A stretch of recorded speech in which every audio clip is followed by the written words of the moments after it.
It's been called the greatest film never to win Best Picture, a movie that bombed at the box office but found immortality through word of mouth and cable television. A story so deeply layered that even after dozens of viewings, fans are still discovering new details.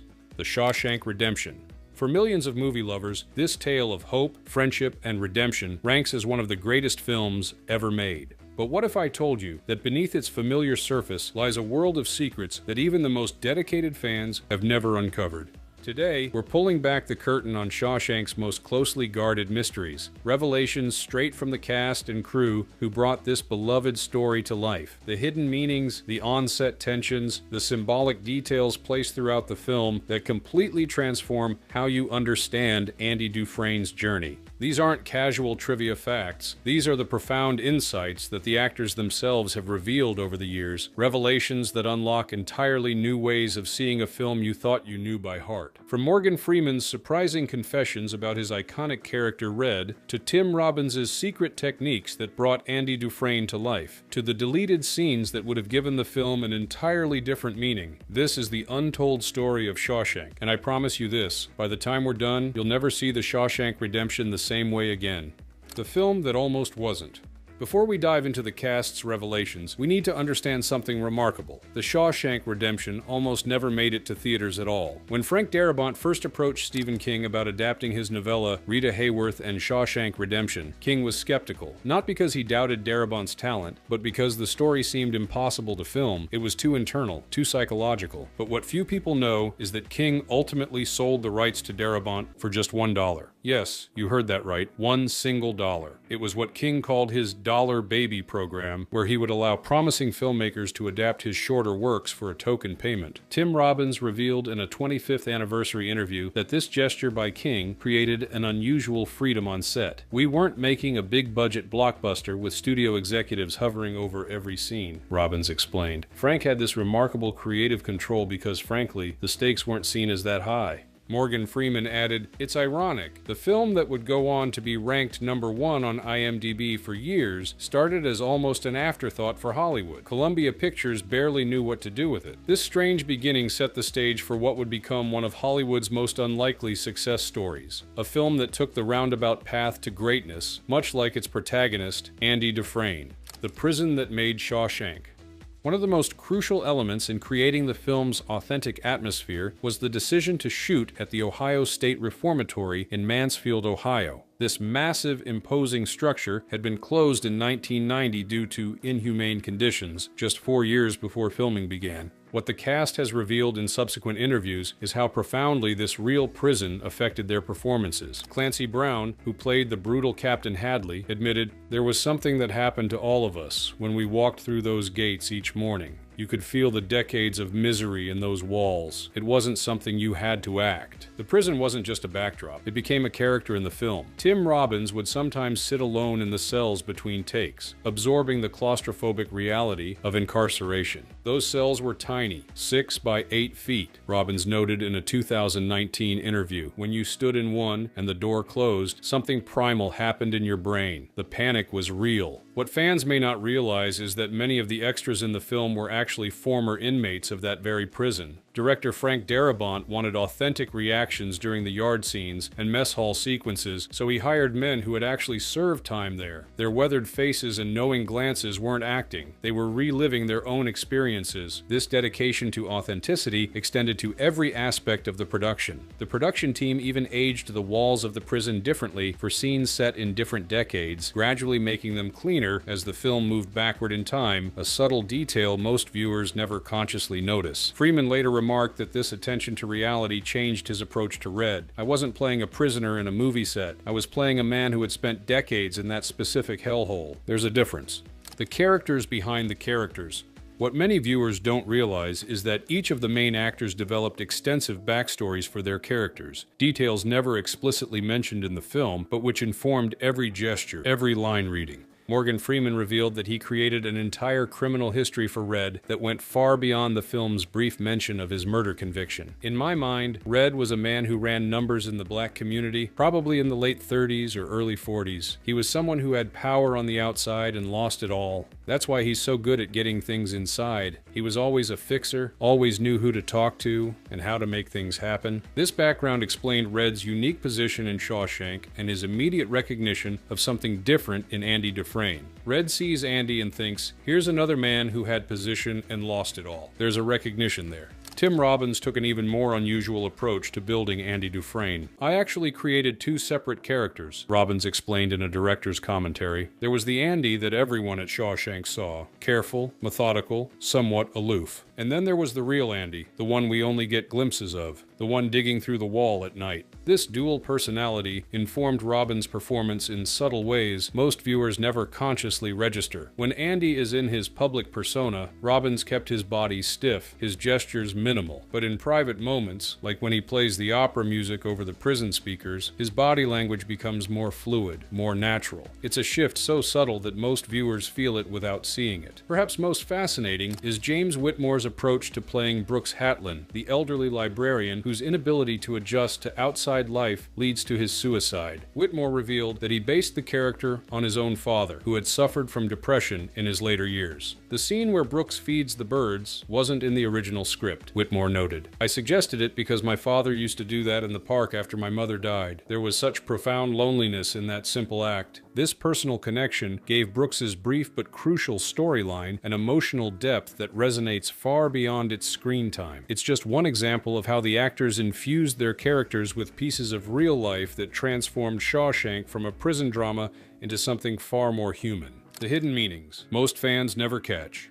The Shawshank Redemption is layered with symbolism that most viewers, even devoted fans, completely miss on their first several viewings. The cast has revealed some of these hidden meanings in interviews over the years, transforming how we understand key scenes. Tim Robbins pointed out a pattern throughout the film that virtually no one notices on first viewing. Andy is frequently framed behind bars or through barriers in shots where other characters aren't. Even in scenes outside his cell, Frank would position me behind staircase railings or fences. It's a visual reminder that Andy feels imprisoned in ways others don't, by his innocence, by his former life, by his secret plans. This visual motif appears dozens of times throughout the film, but registers only subconsciously for most viewers. When you rewatch with this knowledge, it transforms your understanding of how tightly Andy is caged compared to the other inmates who have accepted their fate.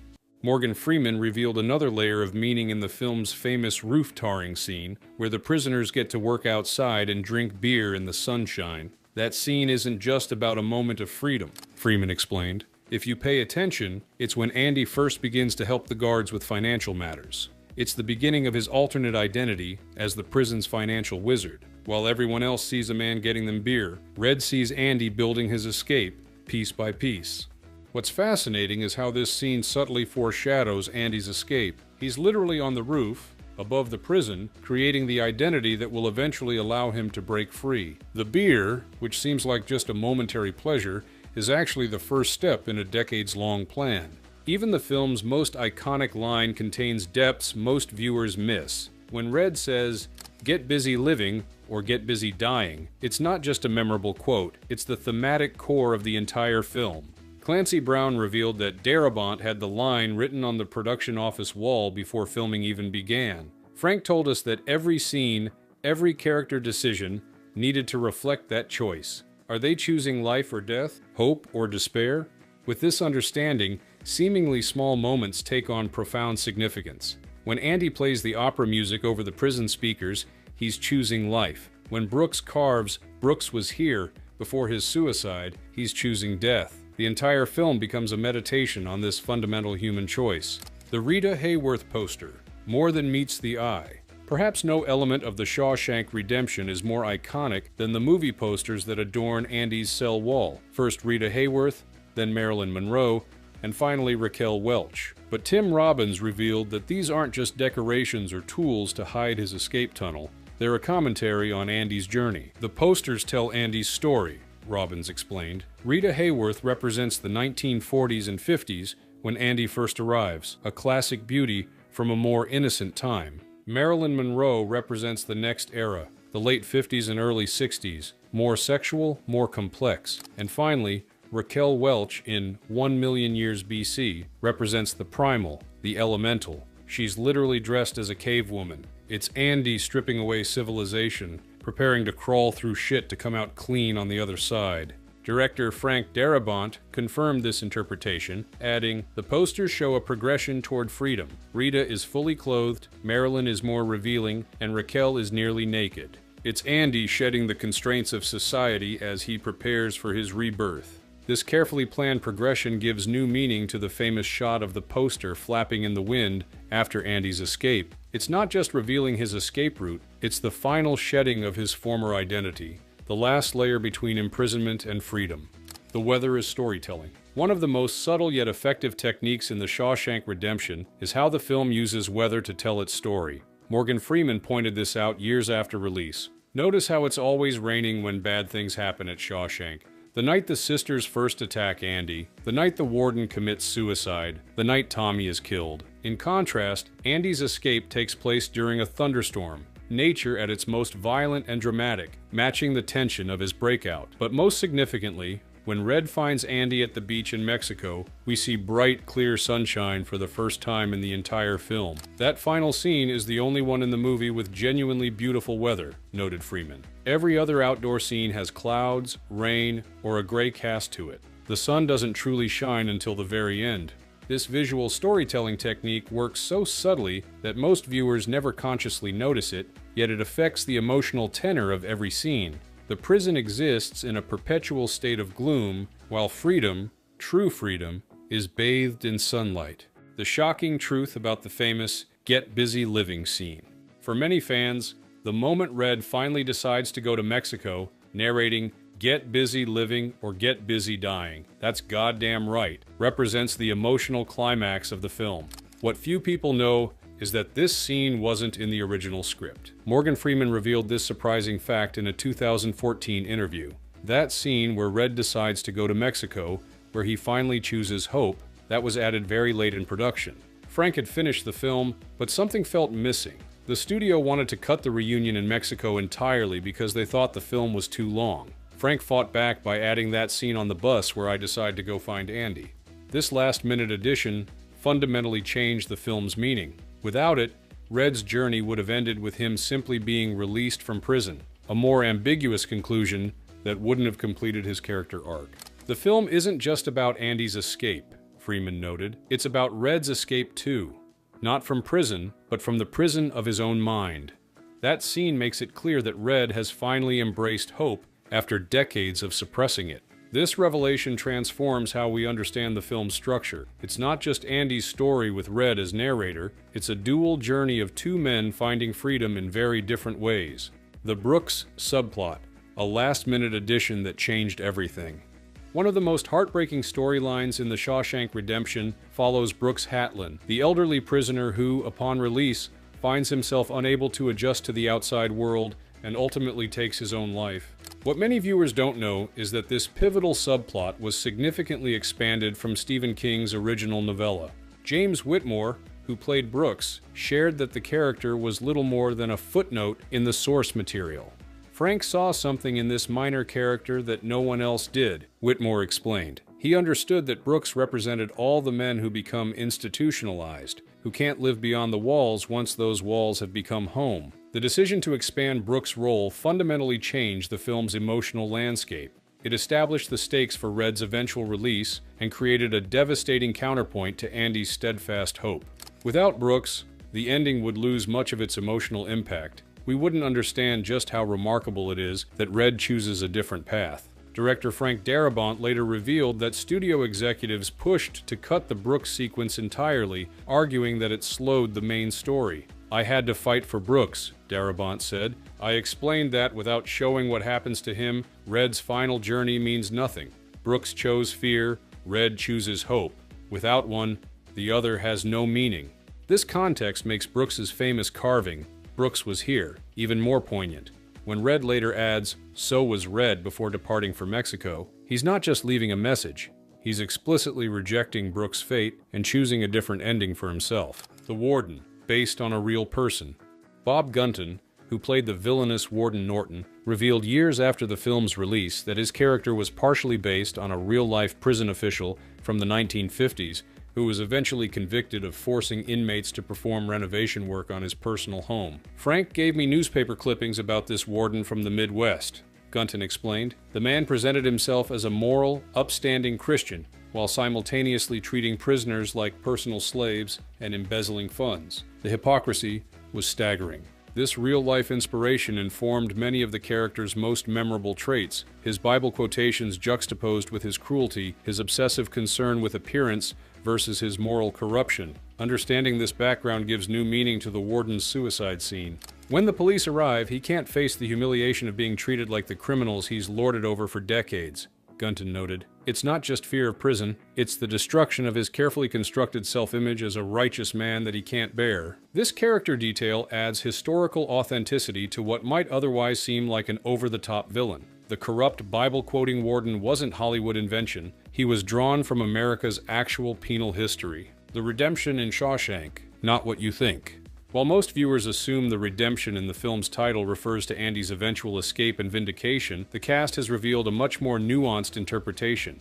Tim Robbins explained, "The title isn't just about Andy being redeemed through his escape, it's about the redemption of humanity inside a place designed to strip humanity away. Andy redeems the other prisoners by giving them hope and purpose. He redeems the library, the roof, even the walls of his cell through his carvings. He makes Shawshank itself better, even as he's planning to leave it." This understanding transforms the film from a simple escape story into something far more profound, a meditation on how humans can maintain their essential dignity even in the most degrading circumstances. Morgan Freeman added his own interpretation. "Red finds redemption not just by leaving Shawshank, but by finally telling the truth, to himself and to the parole board. When he says he doesn't give a damn about their judgment of him, that's his redemption. He's finally authentic after decades of saying what he thought they wanted to hear." This layered understanding of redemption helps explain why the film has resonated so deeply with audiences. It's not just a prison escape thriller. It's a story about redeeming the human spirit in all the different ways that spirit can be imprisoned, by walls, by lies, by fear, and ultimately by the absence of hope.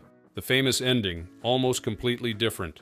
Perhaps the most shocking revelation from the cast and crew is that The Shawshank Redemption almost had an entirely different ending. The iconic beach reunion between Andy and Red, consistently ranked as one of the most uplifting conclusions in film history, was nearly left on the cutting room floor. Frank Darabont revealed that studio executives strongly pushed to end the film with Red on the bus, heading toward the Mexican border. They argued that actually showing the reunion was unnecessary and that the film was already too long. They wanted to cut the beach scene entirely, Darabont explained. They thought ending with Red on the bus, full of hope, was enough. But I fought for that final scene because the film isn't ultimately about hope. It's about hope fulfilled. Without seeing Andy and Red together on that beach, the audience would be left with the same uncertainty that plagues Red throughout the film. I wanted to give them closure. Tim Robbins added another fascinating detail. The final scene was actually the first thing we shot. Frank wanted to capture that reunion before Morgan and I had spent months building our relationship on screen. He wanted that slightly awkward, slightly tentative quality you see when two old friends reconnect after a long separation. This production decision created the perfect emotional tenor for the scene, neither overly sentimental nor lacking in genuine feeling. The subtle restraint in their reunion feels utterly authentic precisely because Robbins and Freeman hadn't yet developed the on-screen chemistry that would make their prison scenes so compelling. The executive's desire to cut this scene seems unfathomable now, given how perfectly it completes the story. As Morgan Freeman noted, without that beach scene, Shawshank would be a different film altogether. A film about hope as an idea rather than hope as a reality. And that's not nearly as powerful. The music, more than just a score. Thomas Newman's score for The Shawshank Redemption is almost as iconic as the film itself, but few viewers understand how deliberately the music was crafted to tell the story's emotional journey. The score actually gets more hopeful throughout the film, in such subtle ways that most viewers never consciously notice it, Tim Robbins revealed. Early prison scenes have this austere, almost mechanical quality to the music. By the end, there's warmth and even joy in the orchestration. This musical progression mirrors Andy's journey from despair to hope, but it happens so gradually that it registers emotionally rather than intellectually for most viewers. The music does what Andy does. It smuggles hope into Shawshank one note at a time. Perhaps the most powerful musical moment comes during the famous "Brooks Was Here" sequence, where the tender, melancholic score contrasts with the old man's isolation and fear. James Whitmore noted, "That music doesn't tell you how to feel about Brooks. It's not manipulative. Instead, it captures his profound confusion and sadness at finding himself free, but more imprisoned than ever." Newman's score was nominated for an Academy Award, but lost to Hans Zimmer's work on The Lion King. Many film scholars consider this one of the Oscars' most significant oversights, as Newman's subtle, emotionally complex composition stood the test of time as one of cinema's most effective scores. The film's second life, How Shawshank Became a Phenomenon. The Shawshank Redemption's box office performance was mediocre at best. Opening against Pulp Fiction and Forrest Gump, it earned just $16 million during its original theatrical run, far less than its $25 million production budget. By conventional Hollywood metrics, it was a failure. Morgan Freeman explained what happened next. The film found its audience through cable television and VHS rentals. TNT started showing it regularly, and something remarkable happened. People didn't just watch it once, they watched it every time it came on. It became comfort food for the soul. This unprecedented second life transformed Shawshank from box office disappointment to cultural touchstone. By the late 1990s, video rental revenue had not only made the film profitable, but had established it as one of the most beloved movies of all time. Tim Robbins noted the irony in this trajectory. A film about patience, about taking the long view, needed patience from the studio and the long view of history to be recognized for what it was. There's something appropriate about that. The film's journey from failure to phenomenon mirrors Andy's own journey. Initial setbacks, followed by quiet, persistent triumph. As Robbins put it, Andy spent decades tunneling through his wall with a rock hammer. Shawshank spent years tunneling into the public consciousness the same way. One viewing, one recommendation at a time. By 2019, the film had been at or near the top of IMDb's user-ranked list of greatest films for over a decade, outranking classics like The Godfather and Citizen Kane. What began as a commercial disappointment had achieved something far more significant than mere box office success. It had become part of America's cultural heritage. The Mansfield Prison today, Shawshank tourism. In a fascinating postscript to the film's legacy, the Ohio State Reformatory, where Shawshank was filmed, has been transformed from a decaying, abandoned prison to a major tourist attraction, drawing over 100,000 visitors annually. It's remarkable to think that a prison once known for its inhumane conditions is now preserved because of a film about the triumph of humanity, noted Tim Robbins. People come from all over the world to see where Andy and Red's story was told. Visitors can walk the same halls depicted in the film, see Andy's cell, and even examine the tunnel he used to escape, a Hollywood construction, but now a permanent installation. The prison's previous identity has been almost completely overshadowed by its role in cinema history. The local community in Mansfield, Ohio has embraced this legacy, creating a Shawshank Trail that includes over a dozen filming locations throughout the region. The economic impact has been substantial, with tourism revenue revitalizing an area that suffered from industrial decline. This transformation, from place of punishment to site of pilgrimage, represents yet another layer of redemption. A prison once designed to break the human spirit now celebrates a story about that spirit's irrepressible nature. The legacy, why Shawshank endures. As The Shawshank Redemption approaches its 30th anniversary, the question arises, why has this particular film maintained such a powerful hold on audiences when other critical darlings have faded from memory? Morgan Freeman offered perhaps the most insightful explanation. Shawshank speaks to something universal, the part of us that feels imprisoned by circumstances, by mistakes, by regrets. And it offers the promise that with enough patience and hope, we can escape those prisons of our own making. Tim Robbins added, the film doesn't preach. It doesn't tell you that hope is important, it shows you through Andy's journey, and it acknowledges how hard hope is to maintain. That's why Red's line about hope being a dangerous thing resonates so deeply. The film understands that hope isn't easy, it's necessary but terrifying. This nuanced portrayal of hope as both salvation and risk elevates Shawshank above simple inspirational storytelling. storytelling. It acknowledges the full complexity of the human condition, while ultimately affirming our capacity for regeneration and connection. Director Frank Darabont summarized the film's enduring appeal. Shawshank is about what can't be taken from us: our essential humanity, our ability to form bonds of friendship, our capacity to find meaning even in the darkest circumstances. As long as people feel constrained by their lives, this story will resonate. In a world where commercial entertainment often seems disposable, Shawshank Redemption stands as a reminder that sometimes the stories that find the deepest place in our hearts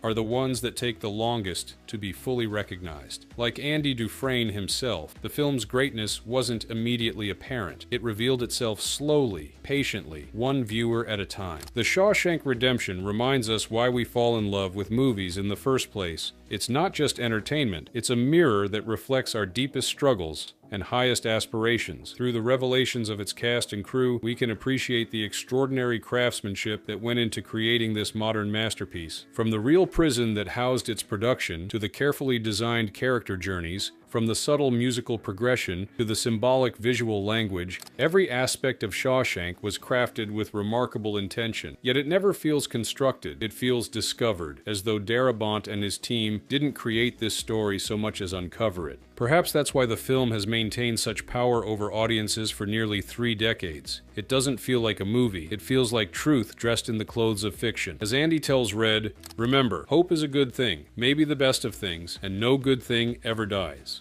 If you've enjoyed these insights into the Shawshank Redemption, I invite you to experience the film again with fresh eyes. Look for the visual patterns we've discussed, listen for the musical progression, notice how the weather reflects the emotional journey. Pay attention to Brooks's story and how it sets up Red's ultimate choice. Most importantly, share this film with someone who hasn't seen it. There's something magical about watching someone experience Shawshank for the first time, witnessing their discovery of a story that has touched so many lives. Don't forget to like this video and subscribe to our channel for more deep dives into cinema's greatest treasures. Hit the notification bell so you never miss our uploads. And leave a comment below telling us what you think is the most powerful moment in the Shawshank Redemption. Until next time, remember, get busy living or get busy dying. That's goddamn right.